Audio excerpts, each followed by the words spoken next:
See you in hell, haribo sugar-free gummy bears. It was my last class of the semester, and the final exam was worth 30% of our grade. After a late night study session, I felt confident, but I had to decide between sleeping in or cooking breakfast. My eyelids chose sleep. My stomach later regretted this decision, and after several uncomfortable stomach growls, I finally decided to make a quick stop by the campus bookstore and grab a snack before my test. Since the semester was ending and everyone was going home for the summer, a lot of items were on sale, including the snacks and candy they kept up front. Being in the hungry state that I was in, it felt only logical to pick the largest yet least expensive candy in order to get more bang for my buck. And there they sat, 2 bags of Haribo sugar-free gummy bears. Buy one, get one free. What a deal, I thought naively. I would eat 1 bag before my test, and 1 bag afterwards. As I walked to class, I gleefully chewed on these abominable little bastards, unaware of the utter mayhem they would soon unleash upon my poor anus. I sat down at my desk as the professor informed us that, due to issues of cheating in the past, restroom breaks would be prohibited until the completion of the exam. I'll give you 10 minutes to use the restroom now. This will be your last chance. Any takers? The demon bears hadn't released their unholy necromancy upon my stomach yet, so in my moment of ignorant foolishness, I remained seated, still munching on those miniature bear-shaped bombs. After the students wise enough to take the professor's offer had returned, the professor handed out the test. I was 6 questions in when it happened.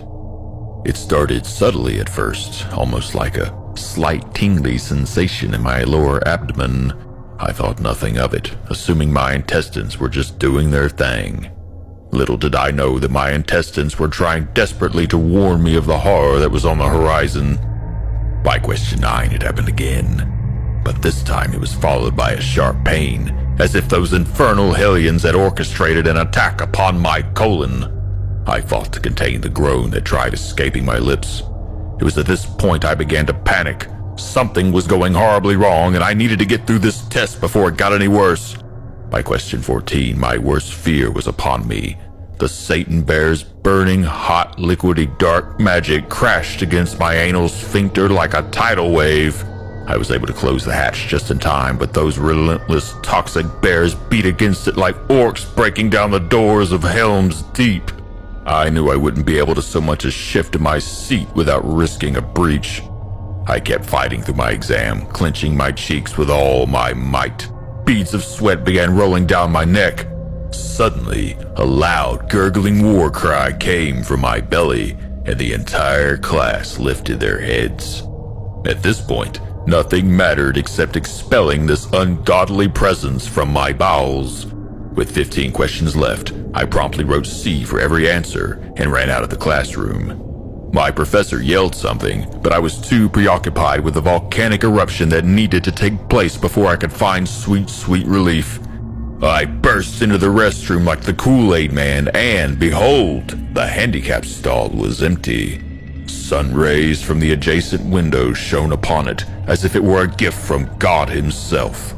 It took me less than 0.5 seconds to undo my belt buckle, pull down my pants, and finally relax my weary buttocks upon the toilet seat. It took absolutely no effort to expel this demon.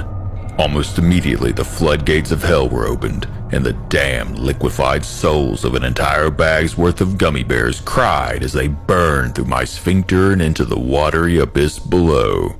I had never felt such simultaneous relief and anguish in my life. After 30 more minutes of this, I immediately went home, dug a hole in my backyard, and burned the remaining bag of gummy bears. I leave with this. Do not, I repeat, do not eat these spawns of Satan.